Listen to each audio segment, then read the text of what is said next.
ನಿತ್ಯ ನುಡಿಗೆ ಸ್ವಾಗತ ಸುಸ್ವಾಗತ ವೀಕ್ಷಕರೇ. ಬೆಂಗಳೂರು ಯಲಹಂಕ ನ್ಯೂ ಟೌನ್ ಒಂದು ಸಾಮಾನ್ಯ ಗ್ಯಾಸ್ ಏಜೆನ್ಸಿ. ಆದರೆ ಅಲ್ಲಿ ನಡೆದದ್ದು ಮಾತ್ರ ಸಾಮಾನ್ಯ ಅಲ್ಲ. ಒಂದು ಫೋನ್ ಕಾಲ್ ಮತ್ತು ಆ ಫೋನ್ ಕಾಲ್ ಬಂದ ತಕ್ಷಣ ಅಧಿಕಾರಿಗಳ ವರ್ತನೆ ಸಂಪೂರ್ಣ ಬದಲಾಗುತ್ತೆ. ಆ ಕರೆ ಯಾರದ್ದು ಗೊತ್ತಾ? ಈ ವಿಡಿಯೋ ನೋಡಿ ಕೊನೆಯವರೆಗೂ. ವೀಕ್ಷಕರೇ, ಯಲಹಂಕ ನ್ಯೂ ಟೌನ್ ವೀರಸಾಗರದಲ್ಲಿದೆ ನೇಹಾಲ್ ಗ್ಯಾಸ್ ಏಜೆನ್ಸಿ ಮೇಲೆ ಆಹಾರ ಇಲಾಖೆಯ ಇನ್ಸ್ಪೆಕ್ಟರ್ಗಳು, ಪೊಲೀಸ್ ಅಧಿಕಾರಿಗಳು ಸೇರಿ ಹಠಾತ್ ದಾಳಿ ನಡೆಸ್ತಾರೆ. ಸೂಚನೆ ಬಂದ ತಕ್ಷಣ ಅವರು ಸ್ಟಾಕ್ ಪರಿಶೀಲನೆ ಮಾಡ್ತಾರೆ, ಡಾಕ್ಯುಮೆಂಟ್ಗಳನ್ನು ಚೆಕ್ ಮಾಡ್ತಾರೆ ಮತ್ತು ಅಲ್ಲಿ ಕೆಲವು ಅನುಮಾನಾಸ್ಪದ ಅಂಶಗಳು ಕಂಡುಬರ್ತಾವೆ ಅಂತ ಹೇಳಲಾಗುತ್ತೆ.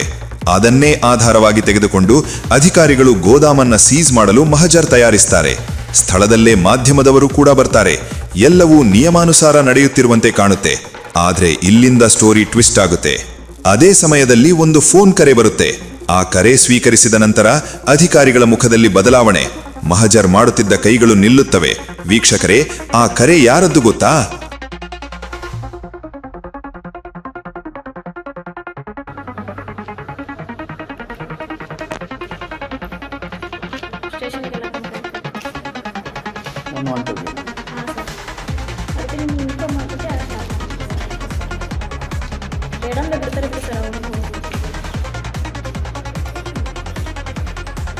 ಸರ್ ಇನ್ಮೇಲಿಂದ ಕೇಸ್ ಮಾಡಿ ಅನ್ಬಾರ್ದು ಸರ್.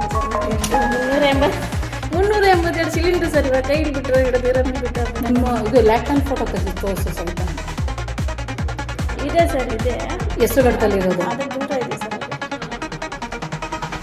ದೂರ ಇದೆ ಸರ್. ಹಾಂ ಸರ್, ಹಾಂ ಇದೆ ಸರ್, ಇದೆ. ಏನಿಲ್ಲ ಸರ್, ಬ್ಲ್ಯಾಕ್ ಮಾರ್ಕೆಟ್ ಅಲ್ಲ ಸರ್, ಒಪ್ಕೋತೀನಿ ಸರ್, ಬಟ್ ಬೇರೆ ಕಡೆ ಇಟ್ಕೊಂಡಿದ್ದಾರೆ ಅಷ್ಟೊಂದು ಸರ್.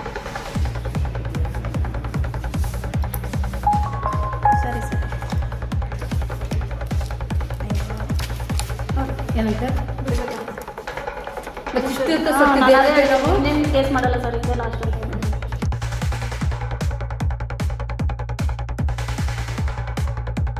ಅಂತ ಹೇಳಲಾಗ್ತಿರುವ ಮಾಹಿತಿ ಪ್ರಕಾರ ಅದು KH ಮುನಿಯಪ್ಪ ಅವರ ಕರೆ ಅಂತ. ಆ ಕ್ಷಣ ಸೀಸ್ ಪ್ರಕ್ರಿಯೆ ಮುಂದುವರಿಯುತ್ತದೆಯಾ ಅಥವಾ ನಿಲ್ಲುತ್ತದೆಯಾ? ಮಾಧ್ಯಮದವರು ಕೂಡ ಅಚ್ಚರಿ ಪಡ್ತಾರೆ.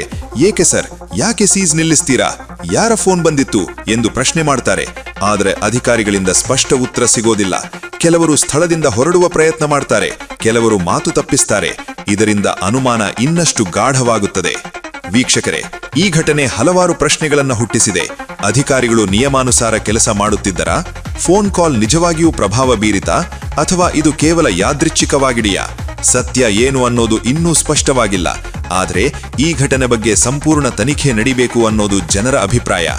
ಈ ವಿಡಿಯೋ ನಿಮಗೆ ಇಷ್ಟವಾದ್ರೆ ಲೈಕ್ ಮಾಡಿ, ಶೇರ್ ಮಾಡಿ ಮತ್ತು ನಮ್ಮ ಚಾನೆಲ್ ನಿತ್ಯ ನುಡಿಯನ್ನ ಸಬ್ಸ್ಕ್ರೈಬ್ ಮಾಡಿ. ಇನ್ನಷ್ಟು ಇಂತಹ ಸತ್ಯ ಘಟನೆಗಳಿಗಾಗಿ ನಮ್ಮ ಜೊತೆ ಇರಿ. ಧನ್ಯವಾದಗಳು.